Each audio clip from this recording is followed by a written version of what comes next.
a lovely place to start the day. We were on where you guys had breakfast, and I was like, I'd quite like to just live here. This is just beautiful. Welcome to Strava's Year in Sport 2022. I'm Nikita Oliver, and I will be your host for today's event. I'm a broadcaster, but I'm also intent on bringing people together through movement and activity. So it's wonderful to be a part of today's celebration of Strava's Year in Sport 2022. I'm quite a new Strava user. I mainly use the app to kind of set my goals and to track my skipping. And skipping for me started as part of my everyday training, but it's evolved into a big part of my identity, and the community I've created through it keeps me motivated, and to be honest, skipping keeps me sane and keeps me alive. So I know firsthand that people keep other people active, which is definitely needed as it gets colder and we just don't even want to leave the house. Which is why we're here today at London's beautiful Tate Modern. Every year, Strava analyzes the data and activity from their global community to compile its Year in Sport report. I'm sure many of you here today and watching virtually have been excited for the release of this highly anticipated annual report. So today's a big day. Given the scale and continued growth of the Strava community, which now stands at a huge 100 million athletes from 195 countries, this is now the most comprehensive annual study into the active lives of athletes and active transportation around the world. Every effort counts, every run, cycle, walk, swim, and skip towards this record of the world's athletic activities. So today we're going to be exploring that data and hearing more from Strava and global experts about the trends, insights, and changes that are transforming how we stay active in our communities as individuals and the impact that our activity is having on the world around us. Over the next hour or so, we'll hear from industry leaders, athletes, and community voices who will provide their insight and examine the main data trends from the 2022 report. It will be fun, though, I promise. The full report will also be available to download from the Strava website as soon as the event finishes. While we're joined by a great many of you here today, we also have many of you lot joining us virtually from Europe, so Spain, France, Germany. A warm welcome to you all. And then there's a few housekeeping items I've got to talk about. Please do share the event on social media using the hashtag Year in Sport, and don't forget to tag Strava. There's like a huge orange Strava sign there that's quite Instagrammy. That's what I was going to use. The fire exit are located in the doors directly behind and to your left, so that way. Finally, a reminder, because this is a Strava event, we're ending with movement. So for those participating in the guided yoga class, no one? The run along the Thames? Thank you, okay. Stick around after the sessions, conclude for instructions on what's next. Thank you for being with us today, and we really hope you enjoy the event. Our first speaker has come all the way from America to deliver this keynote, and we're delighted to have her with us. Zipporah Zip Allen is the CMO of Strava, a board member and central player in Strava's leadership team. She oversees the marketing organization to support and motivate Strava's growing community of athletes. Zip!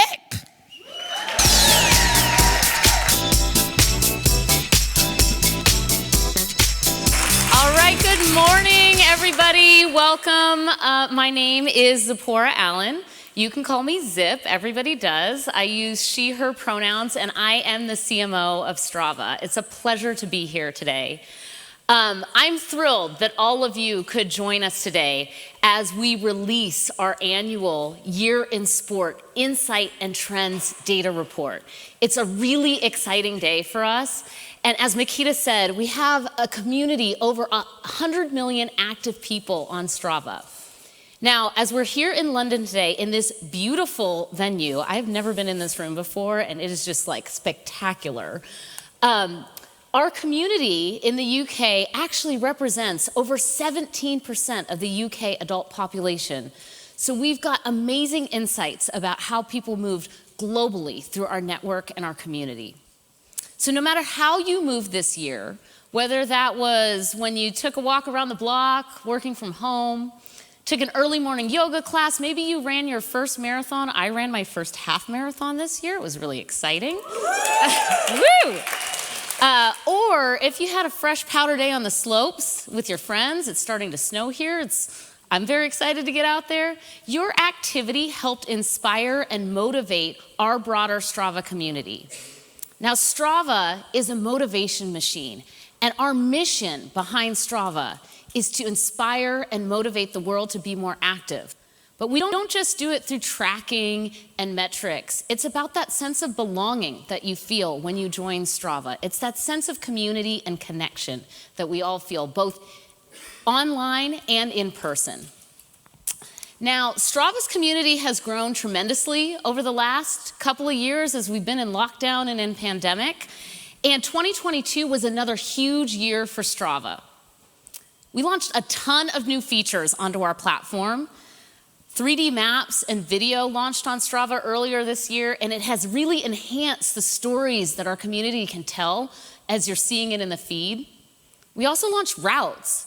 We have over 10 million routes that have been saved on Strava. And what's really interesting about our routes is it doesn't just show you the popular places. You can see that on our heat map. But we've aggregated the data and the knowledge of the community to tell you not just the most popular start points, but times of day and seasonality, especially as we've gotten onto trail.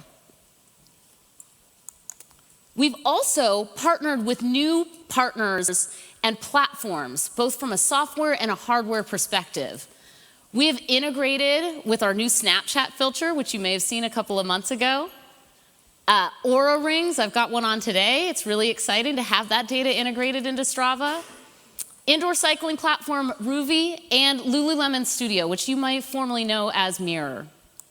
We also added 8 new sport types and activities, such as trail running, mountain and gravel biking, and yoga, to bring us to more than 40 different sport types, inspiring and motivating our community to try new activities by the activities that they're seeing in their feed. This is maybe one of my favorite things that happened this year. We had a really historic moment in sport with the women returning to the Tour de France Femme for the first time in 30 years. I just want to pause and give that a round of applause. Now, Strava was a really proud partner of this moment, and we actually used it as a platform to launch our Strive for More initiative, which is a $1 million commitment over the next 3 years. And it is with the aim of striving for more women at the starting line in all of sport. It's really tied to one of our core values of the brand of equity, inclusion, and belonging. Now, last but not least, Strava Metro. It's our service that works with community planners and city planners and municipalities, and it's a completely free service that actually aggregates and anonymizes our data so that they can see how people are moving at scale through our environments and our communities. Strava Metro partners with over 2,000 organizations. Here in Europe, we partner with the Transport for London, UK, the Spanish Cycling Federation, the City of Paris, the Municipality of Amsterdam, just to name a few. And what Strava Metro does is free of charge. It actually allows city planners and municipalities to understand how people are migrating through cities and communities. What are the most popular cycling and walking corridors? And it actually allows them to visualize what the pre and post can look like when we inject infrastructure into cities. We're going to hear a lot about this later on today. Over 60% of our uploads on Strava actually overlap with the partners that we have on this platform. And so it's so exciting to see the impact that we have when we can aggregate our data at scale.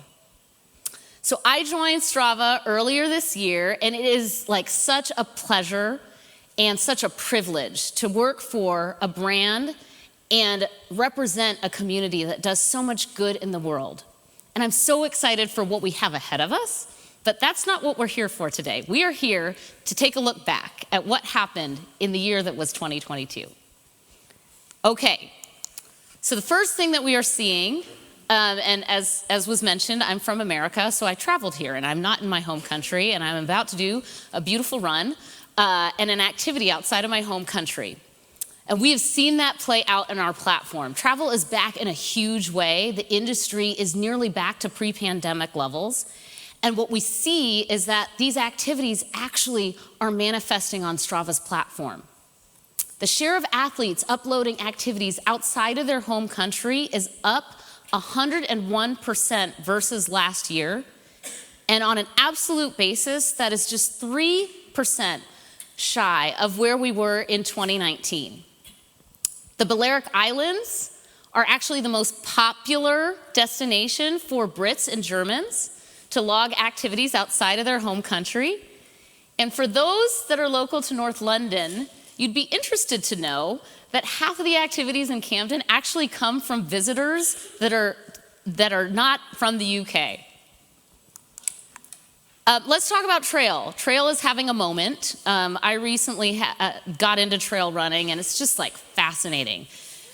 Hiking has tripled in popularity over the last 3 years, and we have 52% of athletes. So over half of our athletes on Strava have uploaded a trail activity in 2022. And what's really interesting about trail activities is most of the time they don't actually happen alone. Most of the time they happen in small groups of 2 or 3. They're 55% more likely to be done in a group versus being alone.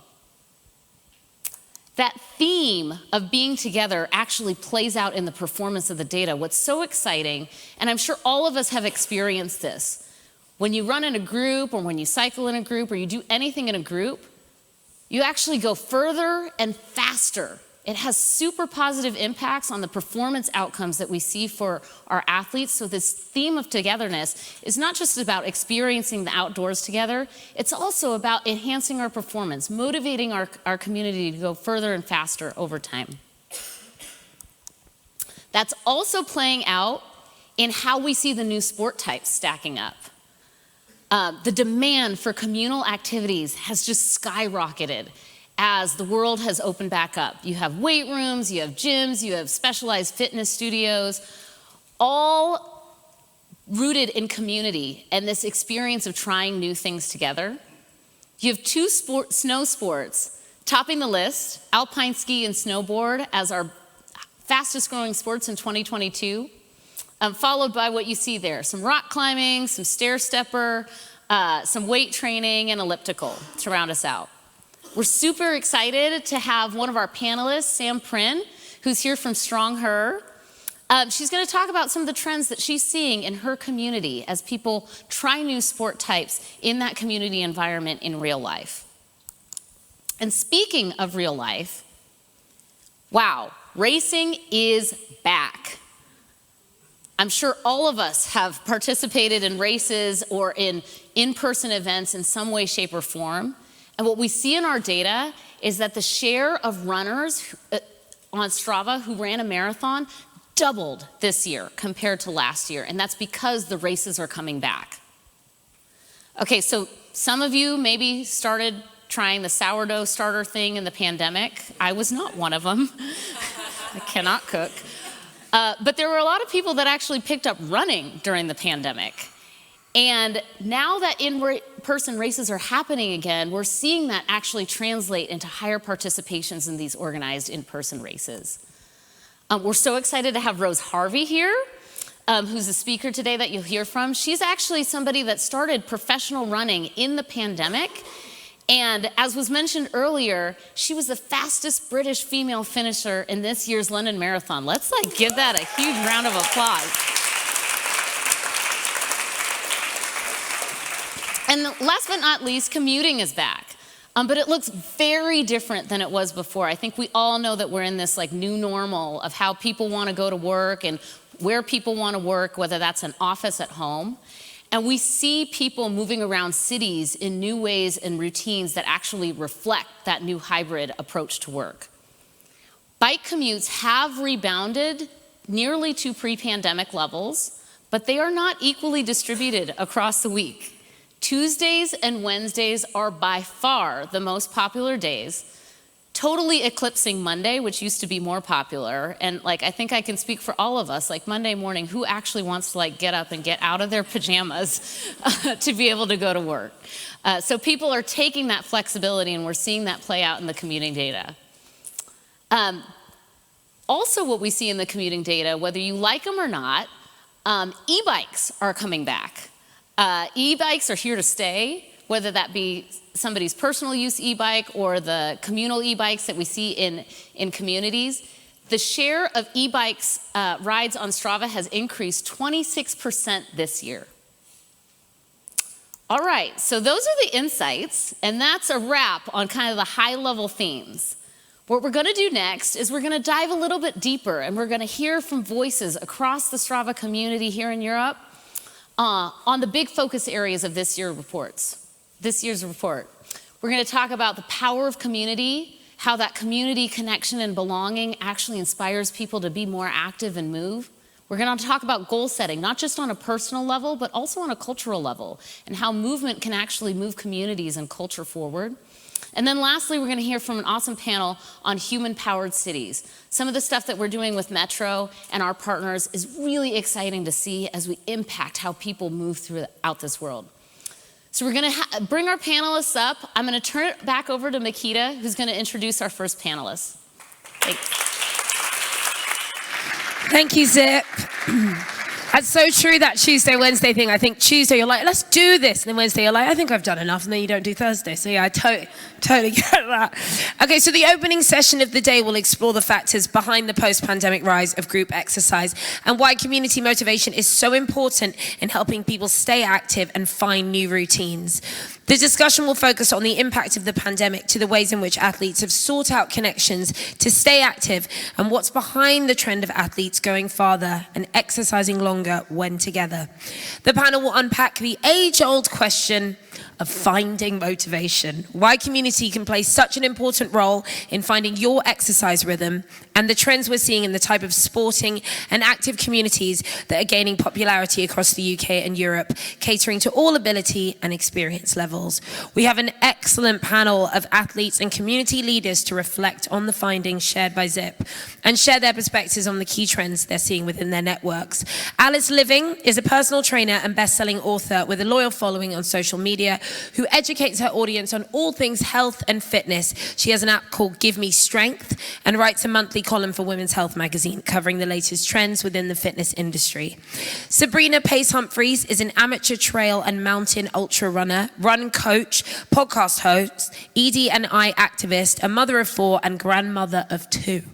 In 2020, Sabrina set up Black Trail Runners. This is a community and campaign group with the mission to increase the inclusion, participation and representation of Black people in trail running. And Paul Sinton Hewitt, CBE, is the founder of Park Run, a now renowned Saturday morning free 5-kilometer running event for all levels and abilities. And Sam is co-founder of Strong Her, London's first strictly women-only fitness brand that runs strength training, HIIT and flexibility classes in studio and online. She has an Instagram following of just under 10,000 and uses this platform to advocate on a range of women's and LGBTQ+ issues, in particular body positivity as well as mental health. Welcome all of you. Come. 1, 2, 3, 4. 1, 2, 3, 4. How are you all doing? Feeling sporty? It's a lovely event today. It's so nice to have you all here. So group activities are clearly a huge new trend, with both runners and cyclists actually liking to kind of work out in pairs. What role do you think the pandemic had in this kind of growth in that area? Should I start with that? Yeah, you go. Go on. I think that, so over the pandemic, I actually found myself teaching a lot of classes online, and I think that the pandemic kind of really reinforced for us how important community is. I think that level of isolation was something that probably most of us struggled with. I know that I definitely did. And I found exercise to be a key component of a way to connect with other people and a way to bring people together. You know, at the top of the pandemic, I had a workout class that had 65,000 people in, all working out together. And I think that that level of community is something that's kind of unmatched across other industries. I think that we see exercise as being a fun thing, a community thing, a thing that makes us feel good. And I think doing it with other people is obviously great. And as the stats have shown, that were shown earlier, you know, it really is important for a lot of people to do that together. So I think what it's reinforced is that sense of community, of being together, and of really having fun with it, I think, in a way that we haven't done before. Yeah. And Sabrina, what have you noticed? I think that, the pandemic in terms of, the rise in the Black Lives Matter movement, etc., we set up Black Trail Runners in the pandemic, so in June 2020. And I think for me personally, I love trails. I've always loved trail running. It's my thing. And as we know, we found a lot of people walking and running outside. And I think a lot of people realized, the power of nature, being outside, being in forest, being in the great outdoors. But I think what it showed me, and it shone a light really clearly, was the lack of diversity in the outdoor space, the lack of black and brown people enjoying these spaces. And we know that nature is great for mental health, and God, do we need it as a community? So I think that really led to us knowing that, look, there's a need here, there is a lack of diversity in this space. And the beauty of setting up a community that was an idea between us co-founders of, even if it's only me and you, at least we found each other. And it's snowballing, and now what we're doing is just amazing. So the power of community and representation, you can't be what you can't see. It kicked off in the pandemic, and it continues to get stronger. Thank you for making that space for people. That's beautiful. And you guys, what have you noticed post-pandemic, post-lovely pandemic? I think just touching on what Sab just said there about mental health, I think that for me was one of the biggest things. I think a lot of people realise the connection between exercise and mental health. I think as well, as Alice said about a sort of community, I think it definitely changed a lot of things. And as well, again, as I said, people being more aware of their mental health and stepping outside and getting more involved in exercise, definitely. I think we all knew sport and exercise are good for us. But there's something about that time in the pandemic and lockdowns for me. I genuinely felt like every time I got up and had a skip, it was saving my life a bit. Do you think that it really is that serious to the quality of our mental health, sport and exercise? Without a shadow of a doubt. I started parkrun about 20 years ago, and one of the reasons I started was because my mental health was suffering. There were three things that I knew for certain. One was my life would be improved if I was outdoors, if I was active, and the real key thing is if I was social. And so I set about creating a situation for myself where those three things would come together. The social aspect was completely decimated in the pandemic. I think the effects were felt by all of us. I think some of us are still feeling those effects. And what we've seen is that bringing back the outdoor social activity has hugely improved people's mental health. We have, I think this year, 100,000 events have taken place in Parkrun World. And that's all about getting people out in the open, enjoying a little bit of fresh air, doing some exercise, and communing. Why do you think that people have been maybe more apprehensive to be part of group sport in that way before? I think really sometimes people are just a bit shy to be outside and kind of be, make weird noises and jump up and down. You know what I mean? Exercising isn't sexy. You know what I mean? Even though it is, isn't it? But what do you think changed after the pandemic in that sort of sense of ego going away a bit? I think certainly for members of our community, it was being seen in those spaces. We know that what keeps people of colour out of these sports and industries where they don't feel seen is access, skills and representation. And I think that the more groups like Black Trail Runners that were founded in the pandemic and which continue to grow, it's around being with people that share the same lived experience as you. It's not even just about people that look like you. It's about, do they share the same social, environmental, physical, lived experience as me? And that can't be underestimated, that power. And having experts within those communities that really understand, financial access, transportation, geographical, skills, run coaches, personal trainers, kit, all of these things, they play a massive part of stopping people feel that they belong in a community. So it's super important that there are groups that can share that joy and for which are enabling that activity. I mean, I really love tennis, and I do see it as a very white sport. Even when I'm talking about it, how it's played in my community, it's also a sport where you have to make sure that you book the court, and you can't just like bowl down. But actually, we found some courts in our area where you could just bowl down.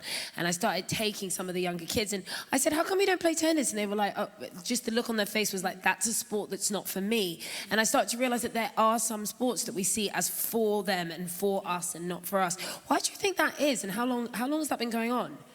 I definitely think it comes down to visual representation, sort of similar to what Sab said, because I know that one of the things that we do within Strong Her is like we want to be an inclusive space for, again, whether that's a social demographic background, whether that's, you know, race, culture, and yeah, I think definitely having visual representation will then get more and more people of those different backgrounds into that sport.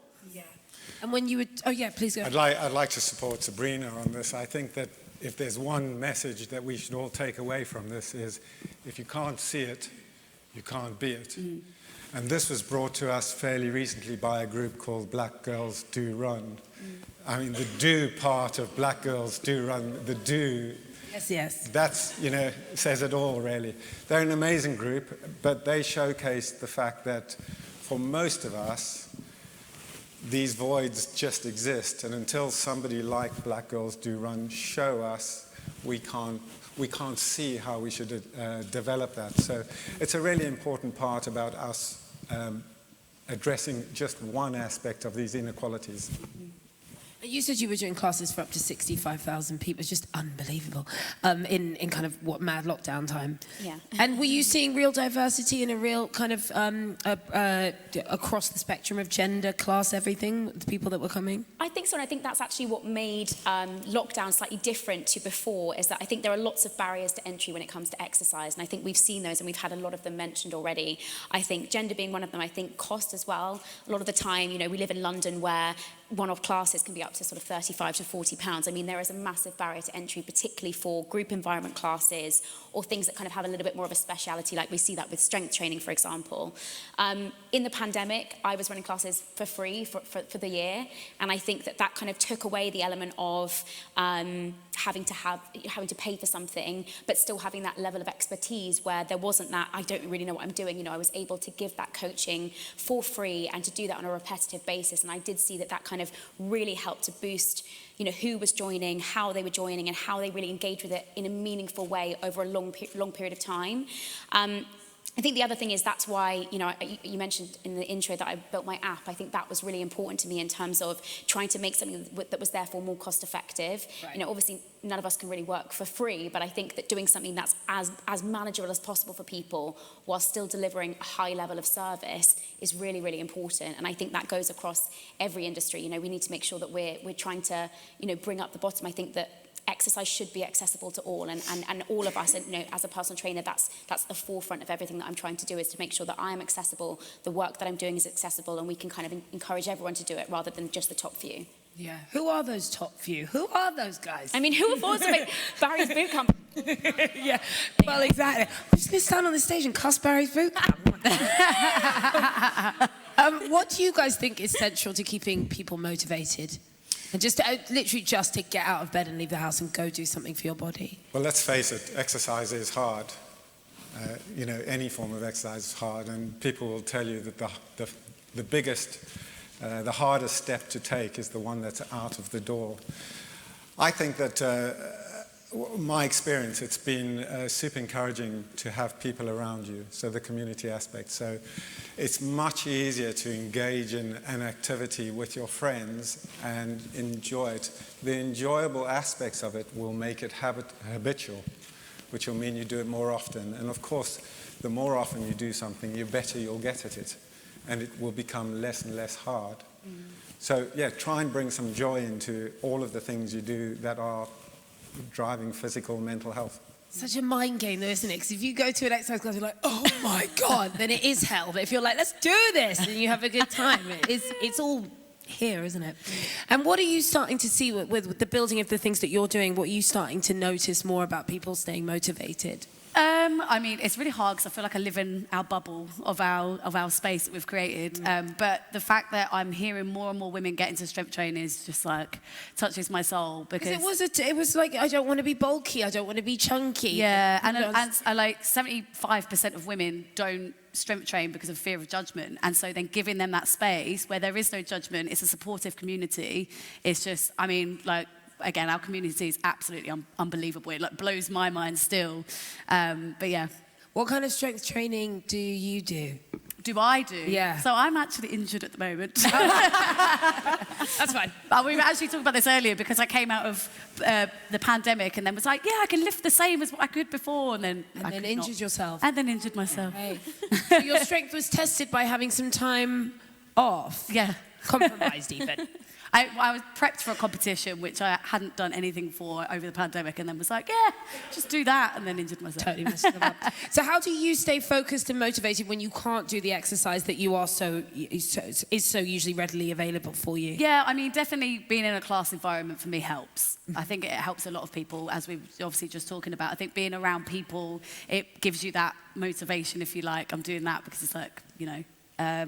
But yeah, definitely being in a class environment definitely helps me. See, I think some classes can be really intimidating. I was terrified to go to a Pilates class the other day, and everything that I thought would happen. I did drop the thing, I did kick the side, and he was very like, Mickey, you're doing it all wrong. But I stayed till the bloody end, and then I went back the next day. And I think there's something about that which, with group activity, it's like maybe the worst will happen, but then it doesn't really matter. And actually, I was almost cheered on by the end. I was like, you stayed till the end. I was like, yeah, I did. So moving forward, what are the things that you want to do in 2023? We're talking about what we've learned from 2022. Where do you want to take your stuff in 2023 for everyone? Such a huge question. Business-wise, obviously, we're continuing to grow our audience. We hit some big numbers in terms of users of the app in 2022, so just continuing to expand on that and hopefully, again, keeping that at an affordable price, particularly as we go into a really tough time for a lot of people, making exercise still something that's really accessible. I think that we're looking to diversify as well in terms of what we offer, so we're offering running programs, we're trying to offer specialised programs for pre- and postnatal, and just making things a bit more personalised as well. I think as more people are now engaging with exercise, they're looking for that little bit more personalization, that little bit more detail in what they're getting rather than very generic programming. Yeah. So I think that's what we're looking to do. And Serena, if we're talking about the cost of living crisis and how, you know, it really is just going to tear some people apart next year, trail running, I mean, we're talking about freedom and literally for free. Yeah, honestly, literally, the outdoors is for everyone. You know, that's the thing. And what we've got happening in 2023 is when we set up Black Trail Runners, the racist comments, trolling comments that we got were, all you need is a pair of trainers. If black people wanted to trail run, then they would. And what we've shown is actually if you have black people organising trail events, first black mixed race director at a trail event in 2023. The UK hasn't seen that before. We've got our event Black to the Trails. It's happening in May. It's sold out within 2 months. 70% people of colour. So black people celebrating joy, energy, music, culture. Yeah. Dunstable Downs, 14th of May. I hope to see you there. Sold. Brilliant. Sounds beautiful. I love that, bringing culture and music into sport as well. It's about celebrating who we are, where we come from, where we're going, and claiming space in the outdoors. And it is going to be a beautiful, beautiful event, and we're really happy that Strava is supporting us with that. That sounds absolutely brilliant, beautiful work, Sabrina. And you guys, what would be your advice to people when it does get bitingly cold and no one wants to leave the house? We're talking January 11th, when everyone just feels so crap. What would be your advice to be to just leave the house and to get started? I would definitely say grab a friend, get a gym buddy, and accountability, like, you know, it really gets you out of the house, especially on those like dark, cold mornings. So that would be my advice for sure. Yeah. Parkrun happens at 9 o'clock every Saturday morning. You want to see your friends, you want to get that PB, you want to have a great time. Well, it just gets you up. It's the best day of the week. Do you run every day? No, I run once a week. Once a week? That's all you need? Park run. Park run. Just park run. Just the park run. Guys, thank you so much. I mean, if that doesn't make you want to call some friends and do some exercise, I don't know what will. Thank you so much for being here today. Thank you. If you could take your seats.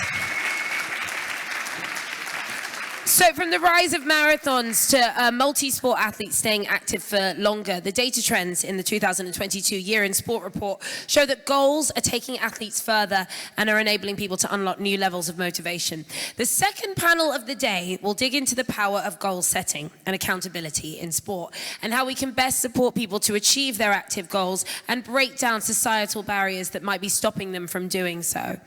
Goal setting can be one of the most important skills to learn, whether you're a seasoned athlete or you're just starting, as it helps to optimize performance and drive accountability. Accountability is such a serious word, but you get what we're saying.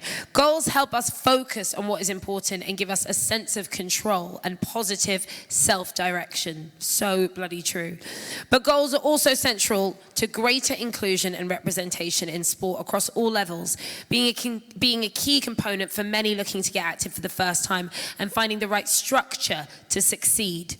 This panel will discuss how goal setting can improve performance, but also how we can best support those facing societal and cultural barriers who are looking to conquer new goals and reach their full potential. Lucy Charles-Barkley is an English professional triathlete specializing in the 70.3 Ironman. She is the 2021 world champion in that discipline, finishing over 8 minutes faster than her nearest competitor, as well as the 2021 European champion. She's a bad man. She is a Red Bull athlete and does 70.3 Ironman races all over the world. She recently was in Utah and Hawaii. Rose Harvey was the fastest British woman to finish the 2022 London Marathon. That is beautiful. Having only started running seriously during lockdown, this was an impressive feat. Like many others, Rose just picked up a hobby to fill some time during lockdown. She decided to start training for a triathlon, and this was the start of her running career. And Haroon Motta is the founder of the Active Inclusion Network. This is a forum through which he champions diversity and inclusion in the outdoor and fitness space. He leads 3 groups: Muslim hikers, Muslim runners, and Muslim cyclists, all of which are active on Strava. Beyond the communities he leads, Haroon is an athlete himself and completed 10 marathons in 2022. We get it. That's nice. That's nice. And Werder Hussein is a triathlete who is part of the 10 Iron Women group, a collective encouraging more women into Ironman distance triathlons and sports in general, and striving for a 50-50 gender split in an Ironman event. She's known in the Strava community for regularly setting herself tough goals on the platform. And she's also running a broader campaign for British Asian female representation in sport more generally. Welcome all. Thank you for joining us today. I'm going to sit here and you guys go. Hello. How are we feeling? Yeah, very good. Lovely to see you all. So, we're going to talk about goals, which can sometimes feel like you've given yourself something to then punish yourself with later. What helps to keep one accountable, but also not give yourself too much of a hard time? Yeah, it's really important actually to set a goal that's tough, so it makes you accountable, it makes you work for it. It can't be too easy or you're like, well, yeah, I could do that tomorrow. It needs to be somewhere in that middle where it's like just achievable. And I find that I kind of grew up being a swimmer and I was always looking for the next biggest challenge, and I never stopped really. I think that's why I found Ironman, and at the moment I feel like I am just working and working away, but I haven't quite reached that potential that I've got, and that's what's keeping me in the sport and keeping me going. Lucy, what if you never get there? What if you're always trying to get a little bit higher, a little bit better? I mean, if that's what keeps me going, it keeps me going. I think that you can get stuck in that where it's like, what's next, what's next? And actually it's really important to take a step back and say, actually look how far I've come, and that's really important as well. Yeah. And what about you? So I love setting goals that are probably slightly out of my comfort zone, probably quite a lot outside my comfort zone. So I only learnt to swim about 3-4 years ago. Decided that the big challenge I wanted to do was a full distance triathlon, so an Ironman. And when I set that goal, I honestly didn't know if I was able to do it. And that for me is the biggest thing. It's setting something that's slightly terrifying, but it's just super fun to work towards and to challenge yourself towards that. The sweet spot of accountability, exactly. Even, right. And sorry, what did you do this year? You said that you set new goals and then actually... You did Ironman? Yes, I did an Ironman last After year. only just learning how to swim a few... Right, okay. Exactly, yeah. Wow. So that was quite terrifying. Right. Yeah, but you did it. But I did it, You yeah, did it. yeah. And goal reaching for you guys, do you find that sweet spot of accountability quite an easy place to find for yourselves? Yeah, I think actually getting someone else involved in your goals is a really great way to stay accountable. So, I mean, now I have a coach who kind of helps me set my goals, and will find something that it's got to be challenging. That's what makes it fun. But something that is going to keep me going to kind of the right level and is achievable. But to be honest, before I had a coach, my fiance and I always used to set goals at the start of the year, and we'd literally write it down and swap our pieces of paper, and it's quite cute. And then do each other's goals? No, and then we'd like, no, that would be a terrible idea. I get it. So you're like, and then keep each other accountable. So yeah, I think just getting someone involved is a great way to kind of keep you honest with it. Yeah. What about if he hadn't done one of his goals? Would you get on his case, or would you? Oh yeah, definitely. Yeah. What about goal 6? Yeah. And for you 10 marathons. I mean, was that your goal for the year? Let me do 10 marathons. I'll have to make a correction. It wasn't 10. Oh. I did run 4 in the last 6 weeks. Okay. So it's been a tough time, and I'm recovering now. Okay. For me, goals are extremely important. I tend to set myself a lot of goals, and they're not all performance and running related. I do have goals for family, faith, spirituality. These are all things that are fundamental for getting through everyday life, but they all impact me and my running. And my goal this year was focused around getting closer towards a 6-star World Marathon major finish. So that meant running Chicago and New York marathons this year. That was really important for me because the pandemic prevented me from running these marathons in 2020 and 2021. So just making sure I was fit enough to get on that plane to the US and run them marathons was important to me. I'm really invested in my goals. Like, I go to sleep thinking about them, I pray, reflect about them. And I think when you're that emotionally invested and passionate about them, you really hold yourself accountable. So primarily, I have that self-accountability, but I think also just having someone like your wife, just a partner is important in this. Yeah, to keep you focused. I say I run marathons, but you know what? She runs me, and sometimes you need someone to kick your backside. I know we always say, you know what? No one else is going to kick your backside but yourself. But having that one person besides you is great. And like you mentioned, coach. I signed up to a coach just before the pandemic, and that really transformed the way I train. So having someone to guide me and having someone to really prescribe my training meant that I had someone to be accountable to. And also social media, I think, is really important. Not to say we do things for the gram, but sometimes, when you're... Of course not. Of course not. But for me, working to try and inspire the communities that I represent is really important to me. So whilst that comes with a bit of pressure and expectation, it also feels like you're wanting to constantly push yourself, and yes, you want to show on Strava that you're working hard, and that's going to inspire people. So that's a lot of where my accountability comes from as well. So do you have that relationship with Strava where you kind of want to do Strava proud? Yeah, definitely. yeah, absolutely. Okay. Lucy, how do you set and track your goals so that you kind of perform better and better and do race after race after race?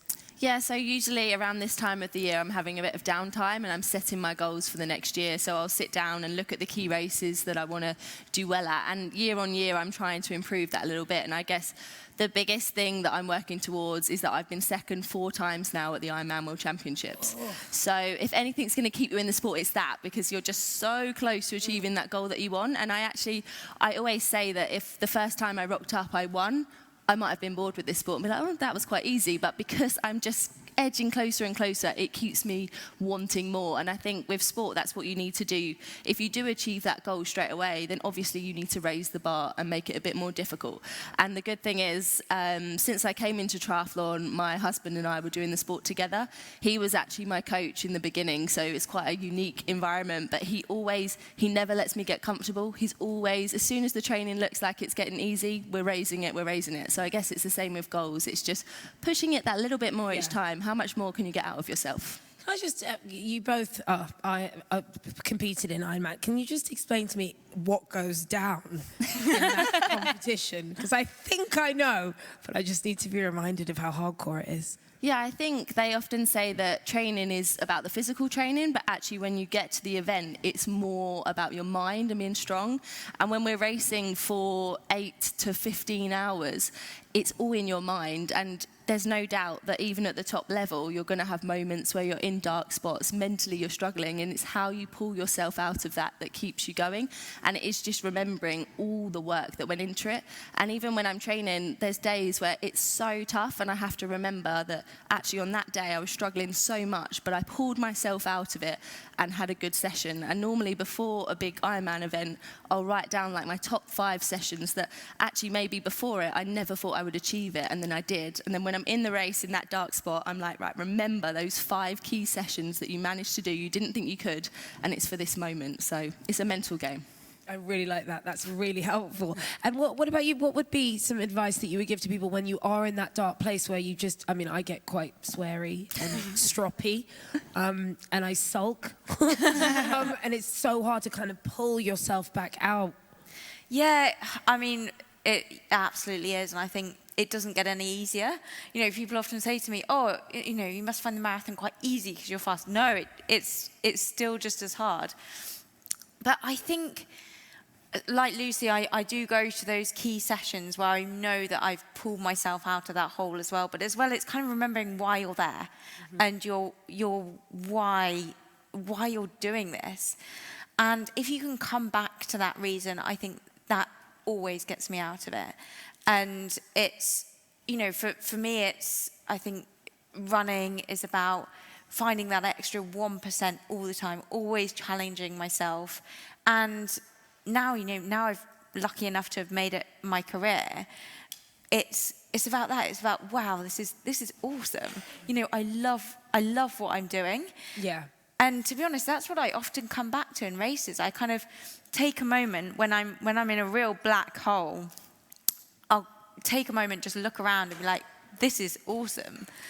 And that sometimes is just enough to get you out and kind of bring you back up into the light. Yeah.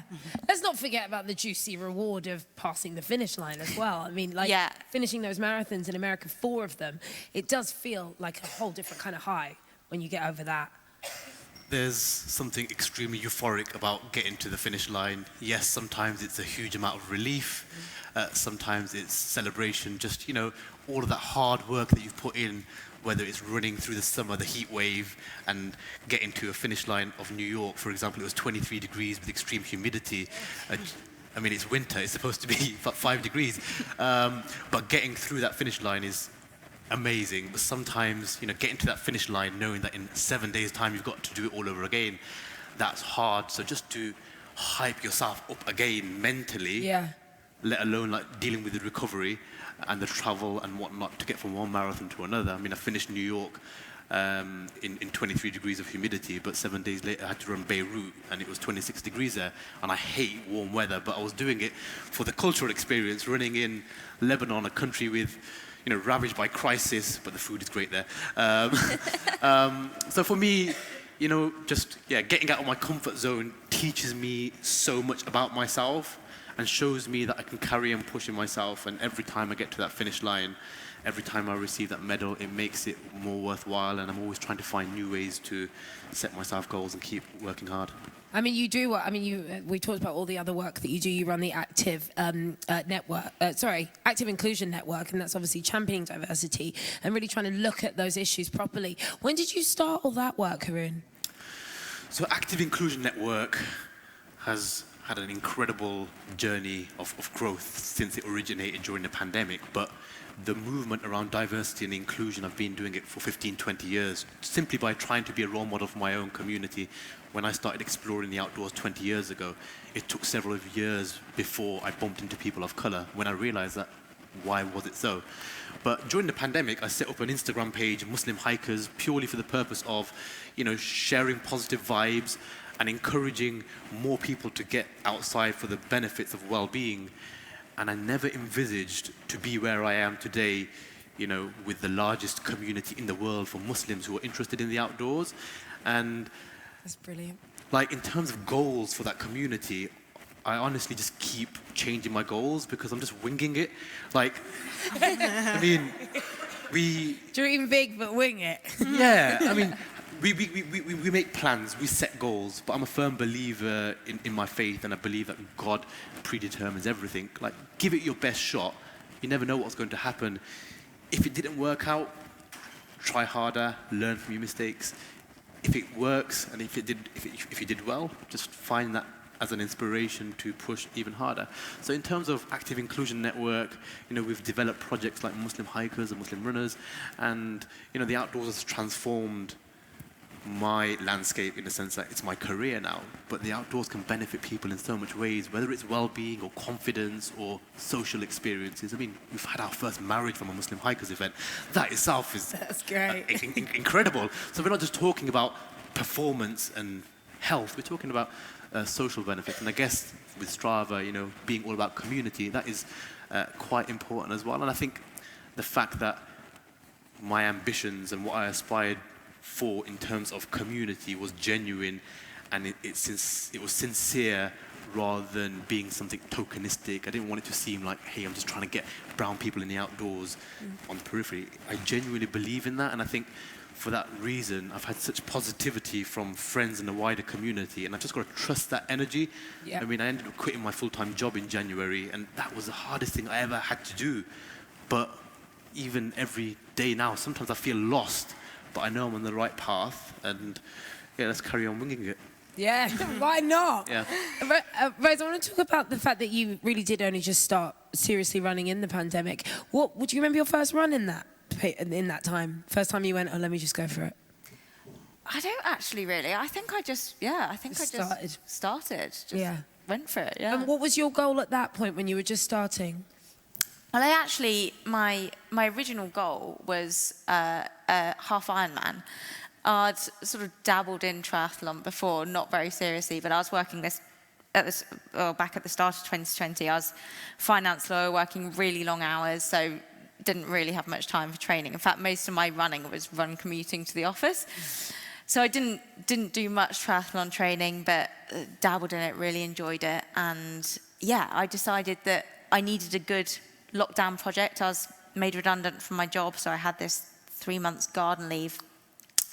And I did actually try a bit of sourdough, didn't go very well. So I was like, I need a more achievable lockdown project, a half Ironman. So I signed up for this race at the end of summer, and yeah, I decided for the next 3 months of my garden leave, I would basically train like a pro triathlete. So I made myself a plan, set myself this goal, started, and then it was a few weeks later and I was spotted by a running coach in my park, and he offered me some help with my running training. That was lucky. Very lucky. I didn't know what I was doing. So I thought, great. And that's really how it started. It's from this, you know, my triathlon was cancelled as lockdown got extended, along with all the other events. But yeah, I kept up the running, and that it kind of just snowballed from there. And went from strength to strength, absolutely loved the training, loved the structure, and just loved improving so much. So yeah, that was kind of how it started. How often do you run now? Pretty much every day, twice a day some days, in a marathon build-up. What, morning and evening? Yeah. Nice, top Morning and tail and of the evening. day. Yeah, so it's a lot of running. You must be quite good. I love it. Yeah. Quite smug as well. It's like, oh, come on, check me out today. Vada, we want to talk about the brilliant work that you do through the 10 Iron Women group. So again, tell me how hardcore some of this training is for that you get involved in, that you do. You know, it's tough, it's hard, but it's totally achievable. And I, with 10 Iron Women, just found a bunch of women who were completely normal, like, you know, active, but not people who'd been doing triathlons all their lives. And that's what really inspired me to enter into my first Ironman. Because I was like, look, if other people can do it, so can I. And yes, the training is hard, but doing it with a group and setting that kind of goal to say, there's no reason that I can't. Like, I can set that goal and I can go after it. I've got this bunch of friends who, you know, also have the same goal in mind. I can chat to about why it's really tough, what the hell do you do in a transition and a triathlon, like all those. It's just so important, I think, to have that group of people who you feel that you can resonate with and that you feel are similar to you. Yeah. Finally, what can we all do to help people, to help support people and their goals? Let's start with you. Give more kudos on Strava. That will do, thank you. We all like receiving encouragement, and we mustn't underestimate, you know, what someone else's ability or what their goals are. What might seem really insignificant to us could be incredibly massive for somebody else. So just understanding what their barriers or difficulties might be. Someone might have just got out of the house for a 5-kilometer walk at a park run, for example, and that could be the biggest thing they've ever done in their life. Give them a kudos and give them appreciation, and I think that can go a long way. Beautiful, thank you. Anyone else? I think it's, for me, it's remembering my why. So in those tough times, like, I'm like, hang on, like, I choose to do this. Like, sadly, I'm not a professional athlete yet. But, like, I'm choosing to do this. I do this for fun. So, yeah, that's absolutely a huge motivation, and just finding people to do it with. Yeah. Big yourself up and then remember why. Yeah. Okay. Guys, thank you so much. Lovely to talk to you today. Please take your seats. So, our final panel of the day will explore the trends we're seeing across Europe as our major cities welcome increased levels of active commuting and active travel through either cycling, running, or walking. We're going to look into how the macroeconomic backdrop might be fueling our human-powered cities as we face new and unique challenges in 2022, including the fuel and cost of living crisis sparked by the war in Ukraine. We're also seeing more and more of us wanting to play our part in the fight against climate change and trying to adopt greener habits as part of that commitment. At the same time, we're all getting used to this new normal world, life, and adapting to a new way of working and living that are affecting travel trends. So what does the new normal currently look like? And what are the key factors that can make the 20s the decade when active travel becomes the norm? We'll explore some of the success stories in Europe that have seen the payoff from major infrastructure projects to support cycling in cities, as well as understanding the barriers that continue to hold us back. So we're joined today by Dame Sarah Story, DBE, British Paralympic athlete in cycling and swimming. She is Britain's most successful and most decorated Paralympic athlete, being a 17-time gold medalist in the Paralympic Games, a 29-time world champion, a 21-time European champion, as well as holding 75 world records. Absolutely amazing. In 2019, she was appointed as Active Travel Commissioner for South Yorkshire, a role she held until May 2022, when she moved to Greater Manchester to become the region's second Active Travel Commissioner. Jerome Sorrell is a well-known Parisian broadcaster, author, and authority on cycle commuting in Paris. After commuting by bike around the city for several years, he published How to Bike Commute Every Day. He also writes for a French online media cycling outlet and hosts a weekly radio show about urban cycling and commuting. And Tom Knight, Partnerships Marketing Manager at Strava Metro. Yeah, it's the big guy. Which aggregates and contextualizes Strava's human-powered transport data set to ultimately make cities better for anyone on foot or on a bike. Tom works with urban planners, city governments, and safe infrastructure advocates to understand mobility patterns, identify opportunities for investment, and evaluate the impact of infrastructure changes. Welcome all of you, come on! Hello, hi, welcome, take a seat. This is the smart crew. This is the slightly smarter crew. No, our pleasure. Okay, so we're talking about experience with the active travel ecosystem, different major cities. Can you give us a quick lay of the land? Can you tell us where we're at with all that right now? Would you like to start?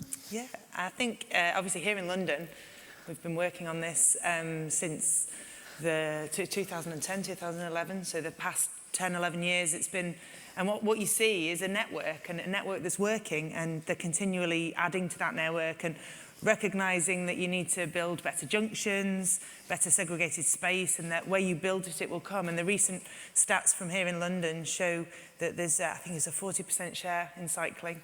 Wow, do we have more people cycling than ever? Absolutely, here in London. And I think we're seeing that start to change in other parts of the country. In Greater Manchester, we're not quite there. We're still trying to get the commitment from the councils, local authorities, and also the residents to build a connected network. You need to bring everyone on side, and people need to understand what good looks like and what it will look like when it's connected. And you need to live through an element of discomfort, because whilst it's being built, things are roadworks. They're being built and it's not very comfortable. So that causes challenge. So that part is where we're at pretty much in Greater Manchester, where we're trying to build that connected network. Look across different parts of the UK. There's some great infrastructure coming out in the West Midlands. Adam Tranter is the Active Travel Commissioner for the Mayor in the West Midlands. And then Leicester have got a different setup, and they're doing a great job as well. Leicester, Nottingham, and they've got different schemes there. What kind of schemes do they have? Well, it's to bring different funding in. So, for example, in Nottingham, they utilise the workplace parking levy, which is one of the things that they've used funding for to invest in their transport infrastructure. So there's different models to bring it together, as well as the funding that's available through the Department of Transport and ultimately currently being distributed by Active Travel England. Jerome, there couldn't be any more reasons that we should be cycling. I mean, I think the list goes on for why it creates a better world for all of us. How did it come into your life? How did it come into my life, cycling? I had a car breaking. My car broke up. So I took my car, my bike. How long ago was that? It was 6 years ago. And yeah, basically the garage called me saying, Jerome, your car is not ready yet. Okay, I take my bike. And then I went to pick up the car one day. But yes, this is the way I enter into cycling as a commuter. And what you were saying when you introduced us, I think this is the main thing for us in France. Cycling is the new normal. And cycling is, you used to be, before the pandemic, you used to be perceived as a weirdo going to the office. I used to be a weirdo going to the office by bike. Best case scenario, I was perceived, oh, that's sympathetic and nice, but is he going to steam the whole day at the office? And now it's socially accepted to go, let's say, active transportation to the office, and it makes a huge difference. And has the infrastructure in Paris been changed to kind of accommodate this new? Yeah, it's about infrastructure, it's about money, of course. It's also about willingness. I mean, if we talk about infrastructure, for example, the plan for Paris is to build more than 200 kilometers of cycling paths. 50 kilometers of cycling paths, which has been built during the COVID, has been transformed as definitive. So the objective is to set up, we are having about 60,000 parking spots for bikes. The plan is to have 200,000, including cargo bikes, which is also a big difference and very important for I think for cycling on a daily basis. It's also about changing the destination of the infrastructure. I mean, if you remember, well, I guess you know Rue de Rivoli. It used to be a motorist street, road. It is now 100%, well, 90% dedicated to active transportation. Wow. The voies sur berge, the banks on the river, it used to be only for motorists. Now it's a pedestrian and cycling path. So it's changing the destination of the infrastructure. Honestly, I think it's quite cheap, money-wise. It's costly politically, because, I mean, ask Anne Hidalgo how brave she has to be to take this decision, and it makes a huge difference. Yeah. And finally, I think also, in your question, you also have the word of city. I think nowadays, and this is probably the next step, cities are building their cycling infrastructure like bubbles, and now we need to make some connections in between the various cities. I think, and this is also the case, I think in London or in Paris, you're safer on a bike rather than in the suburb, and I think this has to change. And also we need to make sure that getting in and out So creating that kind of infrastructure in the suburbs as well, and not just in the cities, Yes, and kind of exactly. connecting the two. I think this is the main challenge for the next years. Tom, isn't that your job? Yeah, that's exactly it. If you know someone. Yeah, I kind of know someone. No pressure. Of course, but I mean, you are behind this kind of infrastructure building. Yeah, absolutely. And this is the beauty of Strava Metro. I mean, it is only as good as the community that actually kind of upload and kind of contribute to the data set that we give away for free to cities like Manchester and Paris. So I guess I'm here to represent the kind of 2,000 partners that aren't here on stage with us. And I think what's really exciting is that progress for funding in active travel across the world is kind of seeing an increase. I think 27% of the global emissions is made up of transport, and cycling and walking is a really big way to reduce that. So investing not just in city centres, but also making and normalising walking to the shops or cycling to the shops or school is really important when we look at kind of both inner city, the outer city as well. So it's been really exciting to see some of the projects. In London, for example, you might be cycling along, but the traffic lights that you see when you go along some of the cycle superhighways are powered by your activities. So we're able to see what time of day junctions, a bit more busy than other times. No way. That's so cool. if you're kind of cycling along, and actually one of the biggest changes in the pandemic was the kind of patterns of cycling. And you've probably seen the data in Manchester and Paris. Is that it used to be a very morning and evening kind of activity, but actually now we're seeing that throughout the day. So that's really exciting, and that presents challenges, and that's what the data's there to help. I feel like it's because more people are freelance, so there's like more people on the roads in the afternoon. I noticed that with my coffee shops. It's not on a Monday. Yeah. When it comes to electric bikes, are they the enemy or is this the future? Oh, the future, definitely. I think I've just arrived on an electric e-bike, folding e-bike this morning. One that you own or hired? I bought it for my mum and I regularly steal it. Okay. But I think, no, e-bikes are the future, and especially with cargo bikes, as Jerome said, they are the future, even more so than just your sort of standard e-bikes. Electric bikes, it's open it up for people using non-standard cycles, people with disabilities, long-term health conditions, and that's one of the things that we're constantly kind of told within the active travel, well, you're forgetting disabled people. I'm like, no, actually, we're not. We're including them because so often disabled people get caught in their homes by vehicles parked on the pavement, by a lack of opportunity to get outside and enjoy fresh air, and we know from, what makes us healthy, both physically and mentally, that just access to the outside is important. So, no, e-bikes are here to stay and will take over the world. Oh my God. How do you think we can work together as a society to kind of further normalise cycling and make it? I mean, is the goal for it to be the #1 active travel? Is it the goal? If you're asking me, I think we put a bit too much upside or too much subsidize on the e-bikes. I think we should also subsidize normal bikes, mechanical bikes. Yeah. But yeah, I mean, electric bikes is a very nice, e-bikes is a very nice way to make it done. I mean, it erases distance, hill, headwind, rain, because you can carry your stuff against the rain. It makes things very easy, and especially, I think, long tails. I mean, long tails have the full combo to replace a car. I mean, you can go out for a dinner with your girlfriend, your boyfriend, whoever, on a long tail, and you will see the city in a very different way. Well, oh, that's nice. But you need also to build up the infrastructures the right way. I mean, in France, we have so many cycling paths where you are stopped because you have a cargo bike and you can't go through because they put some barriers to avoid the motorbikes. And then you need to fix that point. Yeah. How did you get here today, Jerome? How do I get here? How did you get here today? Well, I took the Eurostar, but I went... Yeah, no, I didn't mean... I was hoping you didn't cycle from France. Yeah. No, I mean, I cycled from home to the station, and then I cycled from the station to the hotel, and cycled this morning on a folding bike. Good. And honestly, I mean, thanks Strava, they proposed me, Jerome, you want to pick up tomorrow morning, this morning at the hotel, car pickup? No. Yeah. No, I want to, I mean... I'll cycle, thanks. Yeah. And I think, honestly, it would have been much easier for me to take a car, but it was nice also to get lost in London. Yeah, and that's what a bike does, right? Yeah. In a way that a car probably wouldn't. But the only thing in London, you drive the wrong way, I think. Nobody told me. I love it. Tom, what can cities like London and Paris and New York learn from places where this has been happening a long time, Copenhagen, Amsterdam? What can we learn from them in terms of the infrastructure that they have embedded in their cities? Yeah, that's a great question, because I think it's all too often, you know, as we kind of go through history, we forget that Copenhagen and Amsterdam used to be very big car cities, and walking and cycling didn't used to be the norm. So I think with the help of Active Travel England and obviously Active Travel commissioners like Dame Sarah Story, actually being a voice of the people, then hopefully we can start to actually, as we say, normalise cycling. But the data, I suppose, from Strava Metro is there to hopefully drown out some of the negative voices, which is sometimes all too often the loudest. So we really need the Strava community to contribute those activities to help kind of plan for better cities.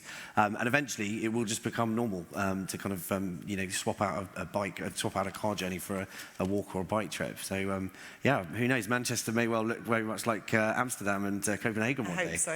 Yeah, that would be beautiful. I also need sort of round circles to skip in, dotted all over the city. That would be really handy for me. That's what I personally need more of. And what are the ways that you are hoping 2023 looks for cyclists and cycling even? Well, I think pedestrian activity is always going to be the #1 form of active travel. It's the easiest thing, it's the thing we all do, and what we need to see is more people walking past the door of that vehicle and onto the bus stop, onto the tram stop, onto the train stop, utilising cycling for those bits of the trip that are not quite so walkable perhaps, but also building out the options in the more rural areas, because that's where the e-bikes will really come into their own. Like Jerome was saying. Like Jerome was saying, but also making sure that people have that safe, segregated infrastructure and they know what it will look like in the end, because living through that challenging part while it's being built is only worthwhile if people want to support it, and then it doesn't get ripped out before it's completely bedded in. And that's one of the challenges. We've seen that here in Kensington with the bike lane that was put in during the pandemic and then was looking like it might be made permanent. Then there was a big negative force, which was a relatively small group of people, but negative and very loud. So it's trying to find, as Tom says, that balance and making sure that we can show the evidence that this can work and will work. And we have no more space to build space for vehicles, so we need to look at this alternative. Yeah, no, we could possibly. That's just absolutely ridiculous. And Jerome, what do you think for 2023? How do you want it to look for cycling and cyclists? Well, in Paris, ahead of us, we have the Olympics and Paralympics, and I think we've been through a crisis which is called COVID, and now we have to face the crisis which is ahead of us, the Olympics. And we have a huge, I think, we have a huge step. And we need to make sure that we will have a very nice heritage, like you guys have in London. And I think it's not done. Okay. If you're asking me. Tom? Well, I think the kind of top three things would probably making sure that we're designed for all ages and abilities, so making sure that we're not just, you know, designing for one type of cyclist or walker. Making sure that, again, we see a better gender split. I mean, the Strava data was showing that Barcelona, and I think in Paris, we've seen a massive increase in the number of female cyclists who are commuting, so we'd love to see that increase. And then, yeah, thirdly, I think probably just to make sure that people think about, actually, do I need to drive? Could I walk? Could I cycle? And obviously, making sure they put it on Strava. Yeah, yeah, well, quite. Guys, thank you so much. Lovely. You came with the jackets and the big one. Please take your seats. Thank you. That brings us to the end of the Year in Sports 2022 panels. And as it's a Strava event, it's time for some movement. Thank you to all of our speakers, and thank you to everyone for taking the time to be with us here today and spend your morning with us at the wonderful Tate Modern and virtually. Thank you also to Strava for inviting me to moderate the event. And thank you for sharing your fascinating insights from the platform with your global community. Now, wait a minute. Who's running? Okay, so you lot need to go, but you're our panel. Who's running from not our panel? A few.